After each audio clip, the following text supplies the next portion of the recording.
and welcome back to the Center Square Daily. I'm your host, Greg Bishop. And now let's get Illinois in focus, as the Illinois State Rifle Association says gun owners have run out of options in a case challenging the state's prohibition on carrying concealed firearms on mass transit. Now, that case, Schoenthal versus Raoul, was filed in 2022, and it dealt with whether the state's ban on carrying firearms on mass transit, even a ban for those who have concealed carry permits, is unconstitutional. A district judge said the measure is unconstitutional. An appeals court differed. But this week, the U.S. Supreme Court turned down a petition to hear that case coming out of Illinois. Illinois State Rifle Association Executive Director Richard Pearson said plaintiffs have run out of options. Well, we're disappointed, of course. I mean, we thought we had a good case. We worked hard on it. We brought the evidence, but now we'll come back, and of course, the district court will issue an opinion against us, and so we'll go from here. We'll see what else we can come up with. Now, Kathleen Sances, president and CEO of gun control lobby GPAC, she had this to say about the U.S. Supreme Court's decision, saying it's a victory for public safety and an important measure of progress in our shared commitment to reduce gun violence in communities across Illinois. That decision shows Illinois is once again leading the country in creating common sense laws that stand up in court and save lives. But Pearson told the Center Square there are other questions in front of the U.S. Supreme Court that could attach to this issue. Well, right now they have the Wolford case in front of them, which is from Hawaii, which is about public spaces and actually public transportation.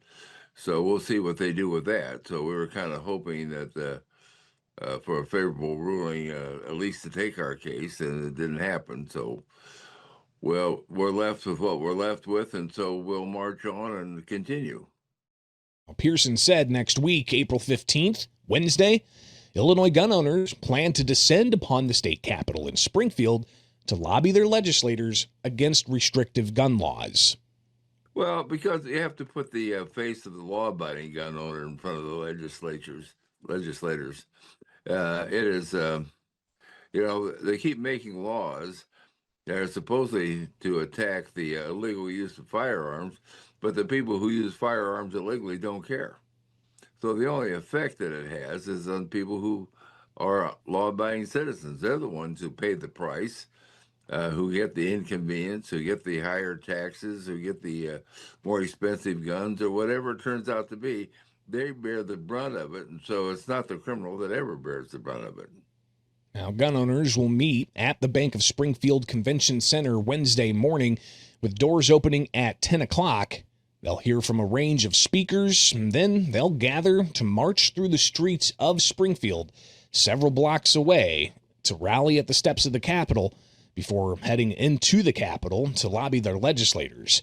Now, this event, Illinois Gun Owner Lobby Day, it's been taking place annually during spring session since 2007. Now, among the laws that they'll target are the Rifle Act, which would increase taxes on gun stores and manufacturers by more than $800 million. But Pearson says that's just one measure that the gun owners lobby is keeping their eyes on at the state capitol.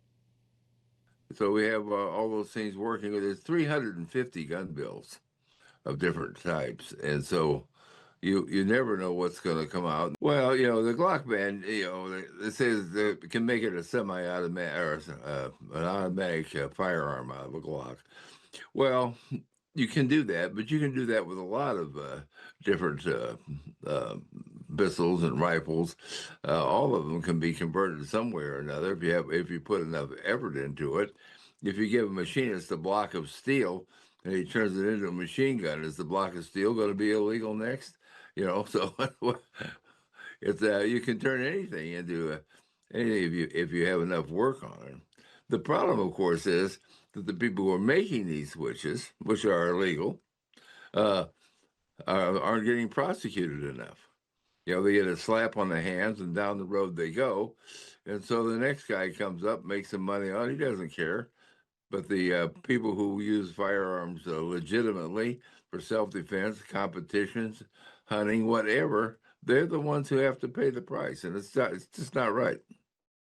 Now, supporters of that proposed ban on semi-automatic handguns that, quote, can be easily converted to full auto say that the prohibition only impacts those who sell the firearms, not those who currently have such firearms, and the measures and efforts to, quote, nudge the gun industry to steer away from manufacturing these types of firearms. We'll be watching closely on that legislation and what happens. Legislative session ends in Illinois May 31st, and Illinois Gun Owner Lobby Day takes place Wednesday next week.